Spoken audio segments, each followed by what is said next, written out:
Hrant Tadevosyan, hardware hacker, reverse engineer, and he's gonna talk about hacking HikVision cameras. Please.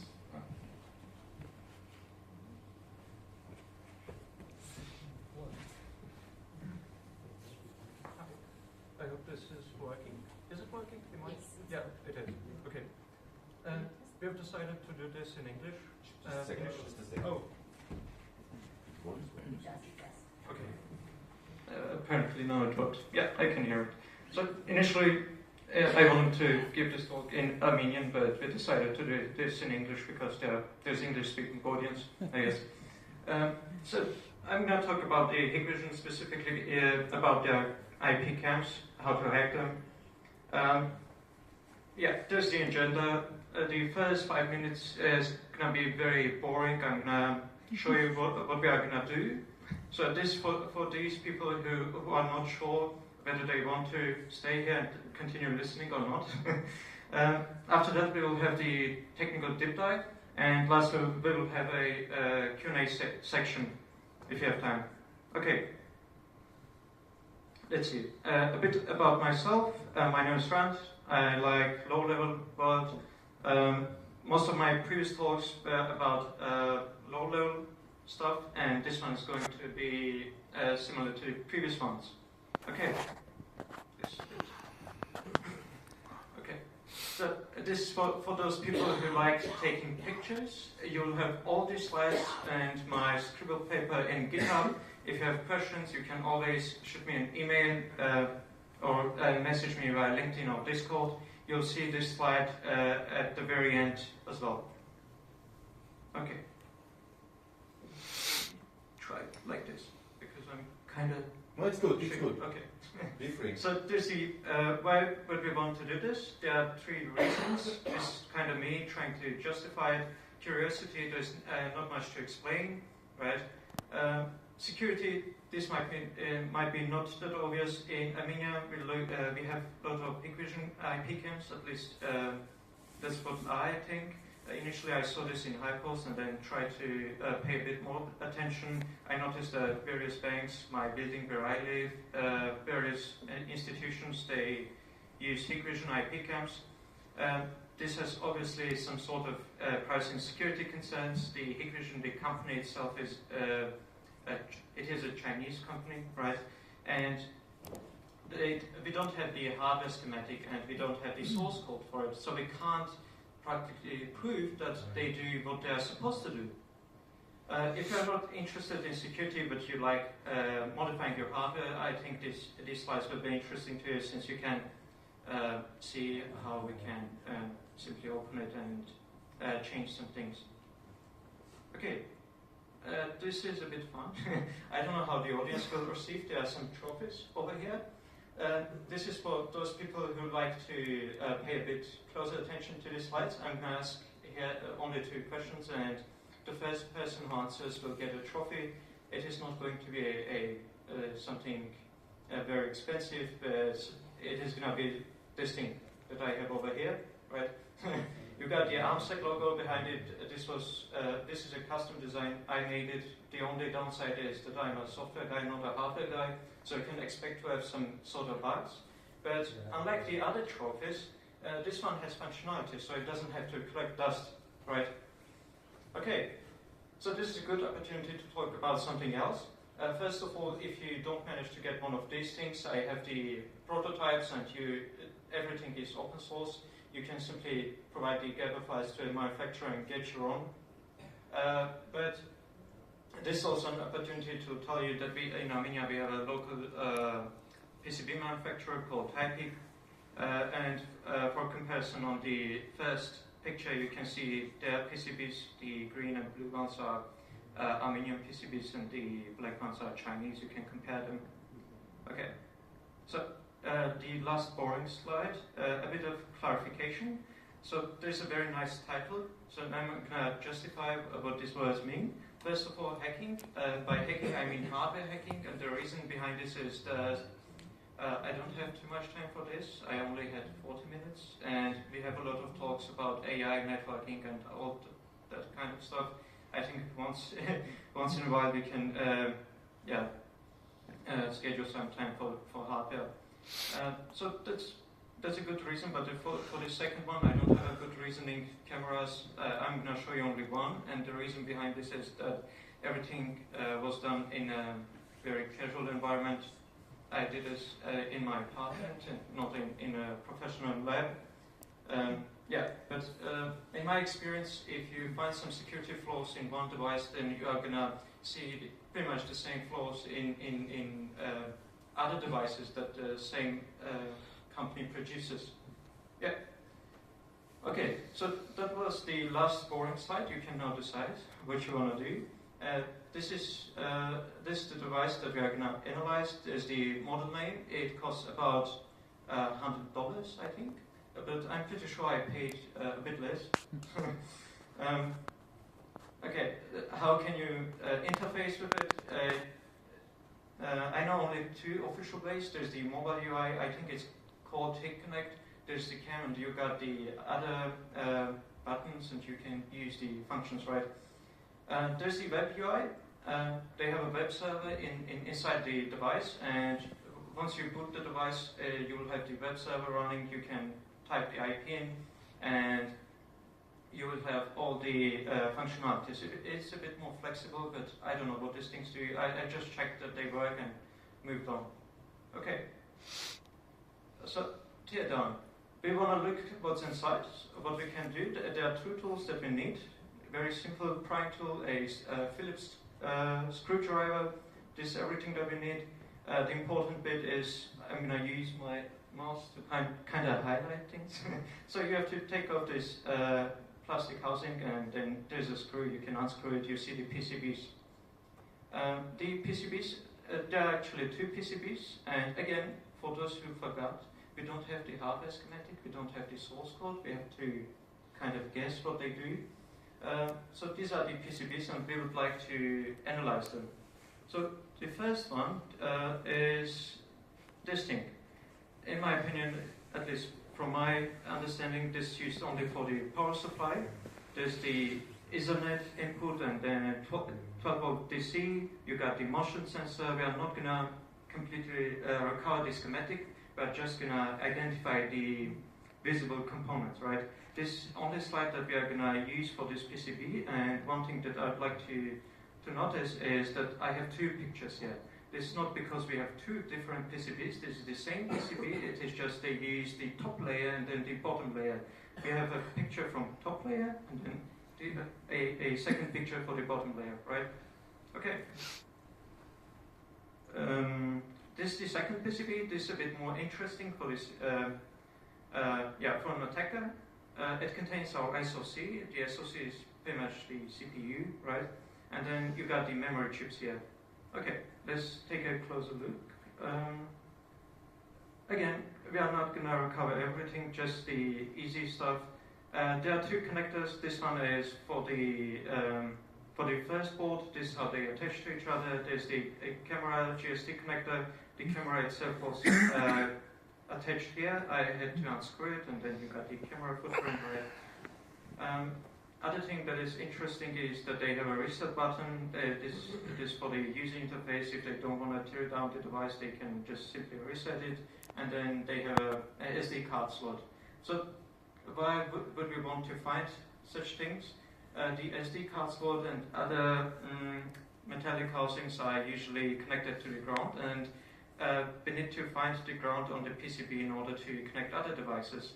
There are a lot of things that we don't understand how it works because we don't have the schematic and other details, the data sheet, and in order to make the circuit complete, we would like to find the ground. And this is a good opportunity to show you how you can do it. It's very simple. You have to use a multimeter. This is a device, in case you haven't seen it. It is used for measuring voltage, current, continuity, resistance, and things like that. Usually you would expect it to do a bit more, but yeah, this is the basic stuff that it can do. In our case, if we want to test that these 2 points are connected to each other, what we have to do, we have to put it in continuity mode, as I did here, and then put the probes on top of these points. Once you hear a bit noise, then you know that they are connected. If you don't hear anything, then a you can't assume that they are connected. Okay. Other thing that is interesting to the attacker is pins and pads, especially if they are not used. Hardware engineers can correct me if I'm wrong, but these are usually for debugging. They make these things to test certain signals, and what they do, they connect oscilloscope or other devices to analyze and check if everything is working correctly or not. Sometimes they even go ahead and build a dev board for these PCBs. So as an attacker, this is extremely interesting for us because it gives us a way to debug the PCB. We will use an oscilloscope, logic analyzer, protocol analyzer, and different things, right, to understand the signals. And there is one last big component that we see here is the Samsung SDRAM that they use. So this was the top layer of that second PCB. Now we can move on with the bottom layer. This one is a bit more interesting. We have the SoC. They have a special name, special label on it, HK-2019-something something. HK is a prefix that HikVision likes to use whenever they, modify the hardware or software parts. They like to put this magic value inside there somewhere, right? I know that this is in fact ARM Cortex A9, but it is not visible on this PCB. On later slides, I'm going to show you how you can identify if it's an ARM Cortex or not. Okay, next one. The next chip that we have on this thing is another Samsung SDRAM, right? They use two of them.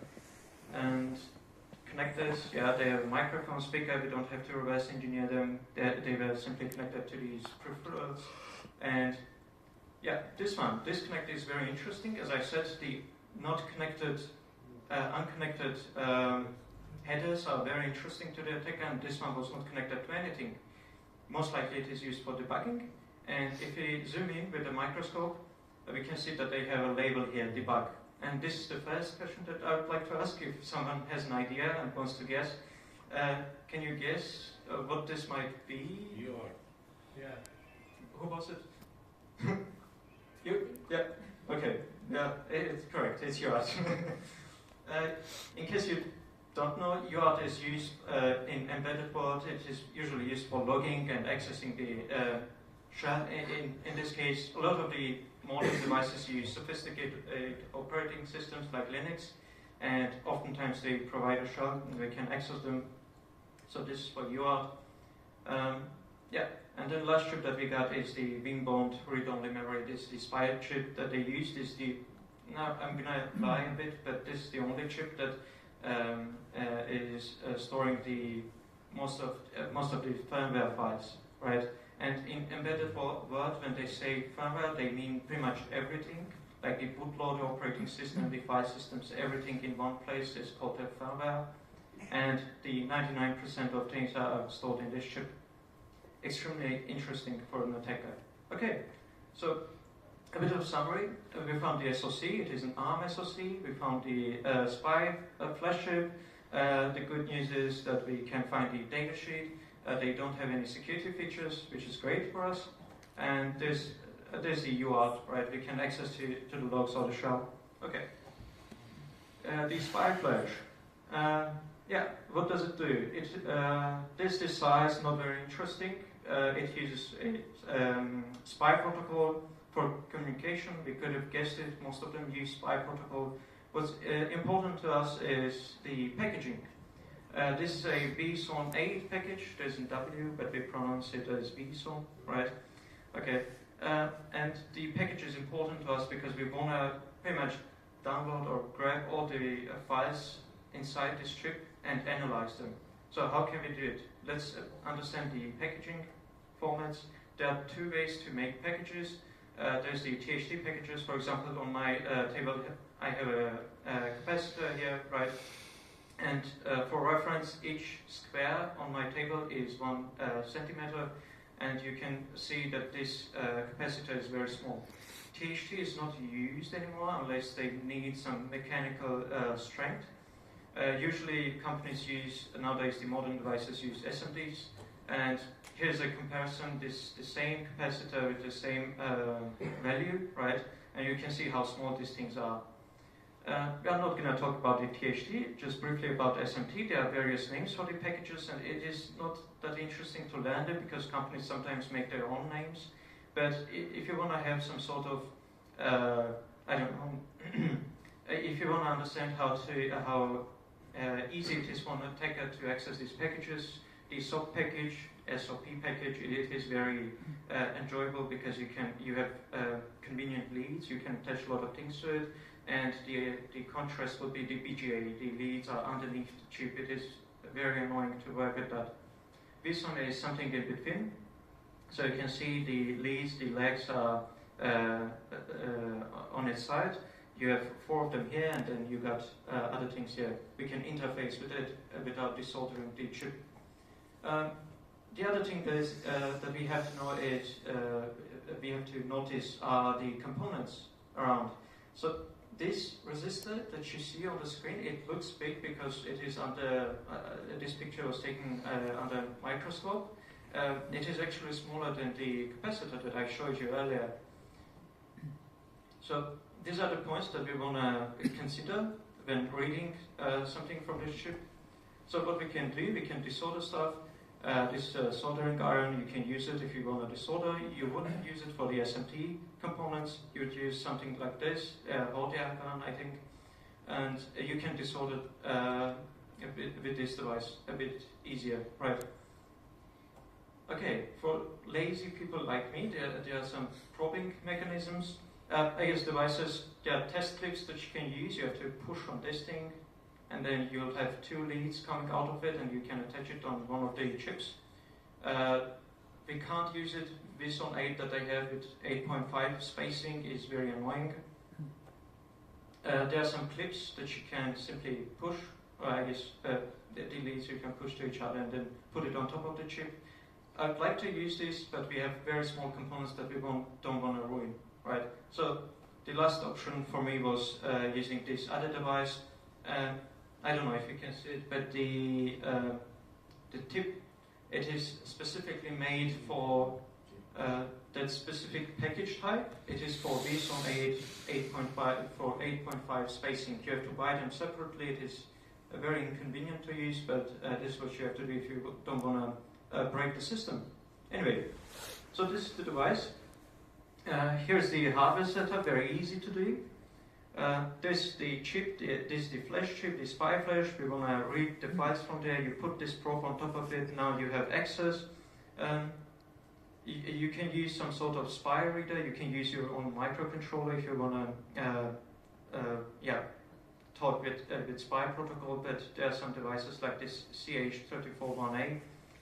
The setup is pretty easy. You put this thing on top of the chip, then the USB end goes to your laptop. Now we need a spy reader software.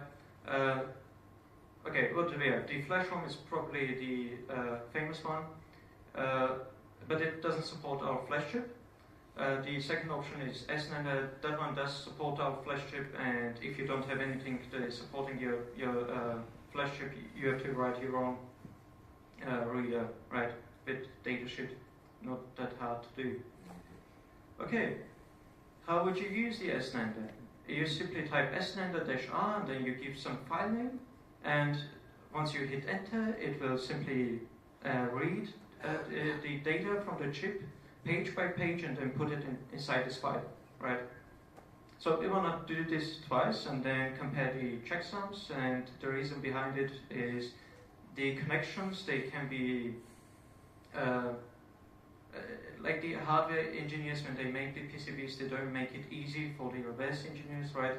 The connections can have very poor quality, and you can sometimes have corrupted data. You don't want to reverse engineer part of the system and then find out that you had corrupted data there.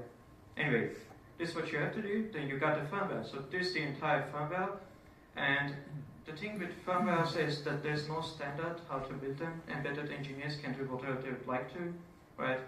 And we want to skip some blocks that are not interesting. What are not interesting blocks? These are blocks that are encrypted or compressed. And to find out information that is encrypted or compressed, we have to calculate the entropy. this picture also calculates the Hilbert curve, but this for a different reason. Anyway, how do we want to read this? If you see green blocks, that's the thing that we don't want to touch. If you see black blocks, like here, right, or here, that's the thing that we want to analyze. These are encrypted, and these things are not encrypted. From the first glance, this looks horrible because this entire file is encrypted, but in reality, this is actually pretty good for us because we have a lot of starting points. Okay, what we can do, we can use Ember or Bimborg. We can try to automatically extract some files. What this tool does, it has some predefined magic values, and it simply scans the file and tries to extract them. Usually they don't work very well, but we still use them because, yeah, I don't know why we use them, but we usually use them to hope that we can extract some files. And it was able to do it. There are some device tree files. Device tree is a special file. Embedded engineers usually know this. If you want to describe your PCB, this is how you do it. You use a device tree for the modern systems, right? But what you do is you write the descriptions of your hardware inside this file. It is a very flexible file. You have to read it from top to bottom in order to understand it. Here they have a lot of custom things, and what's nice is that they describe how the firmware partitions are labeled. So previously we didn't know that, now we have the information, right? And these cells are pretty easy. For example, this partition BLD for bootloader, they use U-boot, very famous bootloader. They tell us that it is starting from 0 and it has length hex 300,000, right? And then there's the next partition and so on. There are about 25 partitions, I think. I have them on my GitHub. Yeah, a few. You got the U-boot, the bootloader. U-boot is very famous. It is pretty much the graph of embedded world. Then you got the TOS and TOS backup. This is a pretty bad news for the attacker, but yeah. Then there's the environment partition. There are other 20 more partitions, but anyway, there's the environment partition. This is very interesting to us because this thing contains arguments for the bootloader. Let's try to dump it. There's the location of it. We can dump it. We see that the information is not in binary format. It is readable. It is in ASCII. We can try to present this in a slightly bit nicer. There are a few things that are very interesting. For example, bootargs. This is used for the Linux kernel. When bootloader is done with its work, it will supply this argument to Linux. And a few interesting things highlighted here. For example, the console is not disabled. I've seen a lot of devices, they simply disable it with console, with typing null instead of this value. The other good news is that we have the baud rate.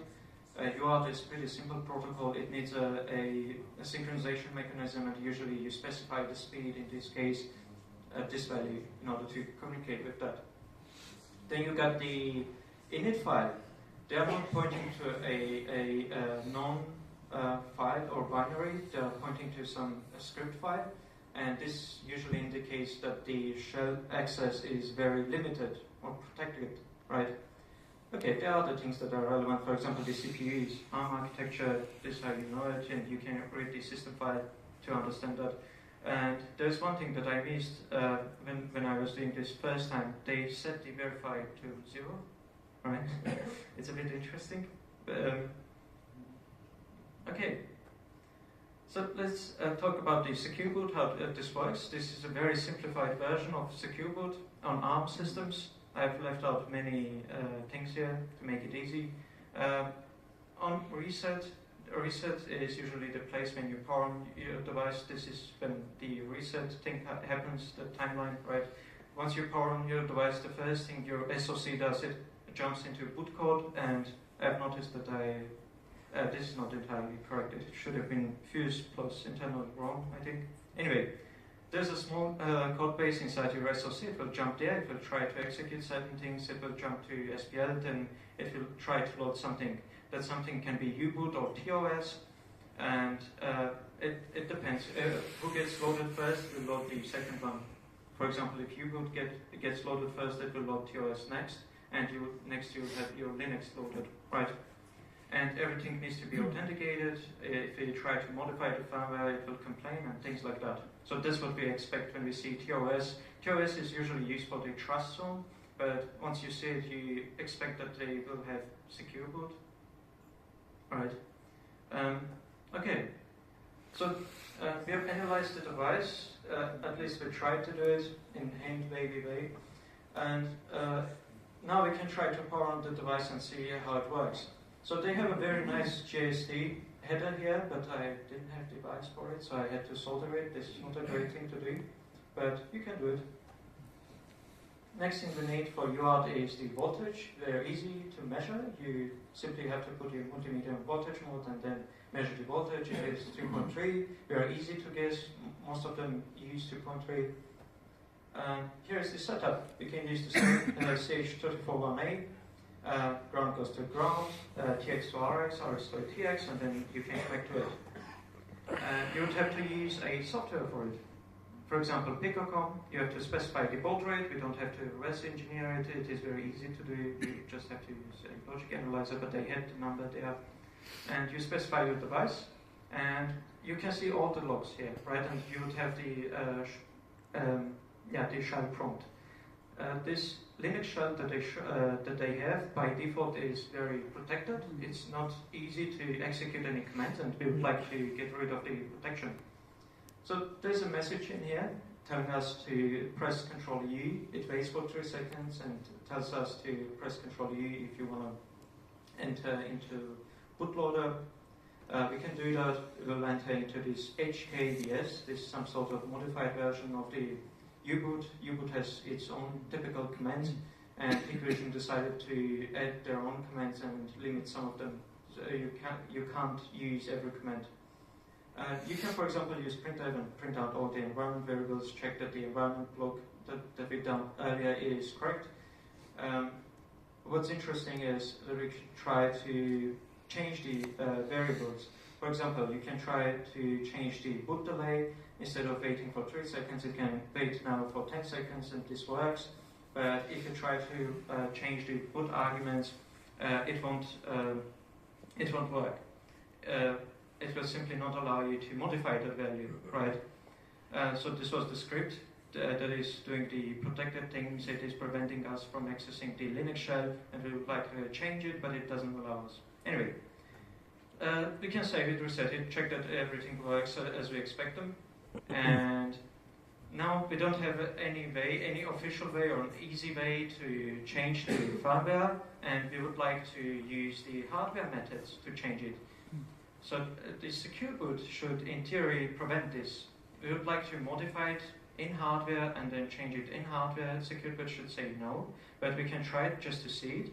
So here I have a copy of the firmware. This is the original firmware, and there's the copy. I've changed a couple of bytes here, and you can guess. This is the second question. You can guess what it could be. The bytes, what we can replace instead of Linux RC. Anyone wants to guess? Yeah, that's correct. We can replace it with binsh, for example, right? And we can try this. Secure boot shouldn't allow this if they have it. And we can use the same setup, the same hardware setup, and instead of -R, we can use -W and then specify the firmware. But in my current device that I had, they allow this, and you have fully unlocked firmware. I was able to use it. You have the root access. You have to do some sort of fixing, but it is up to your creativity, right? And yeah, that's for my device. I think that's it. You got the slides. You have the links if you want to ask questions, and QR codes for the basic people. Yeah. Okay.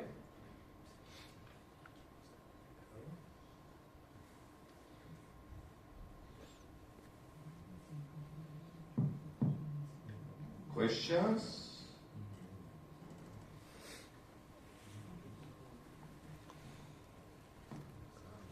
Have you done it using HikVision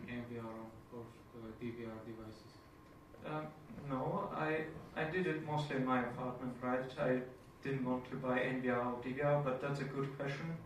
Because businesses use NVR or DVR, a lot of them, but a lot of small, what's the name of it? A lot of small institutions don't use NVR and DVR, or people like me or regular household owners, right? They wouldn't buy the NVR or DVR. But yeah. Well, if I provide you some devices, can we do this? Yeah, we can try it. This is my hobby. I obviously would like to test it. If you buy it for me. Well, I forgot to say that I'm designing these devices for some people. Uh-huh. And I'm interested in it. Okay. That's good news. We can try it. Thank you. Other questions?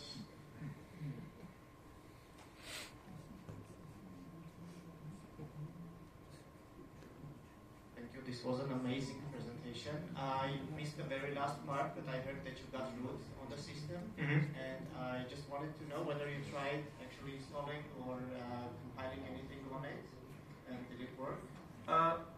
When I got the root, I was a bit bored. I tried to do something else, and I broke my device. I wanted to see what's inside the SoC.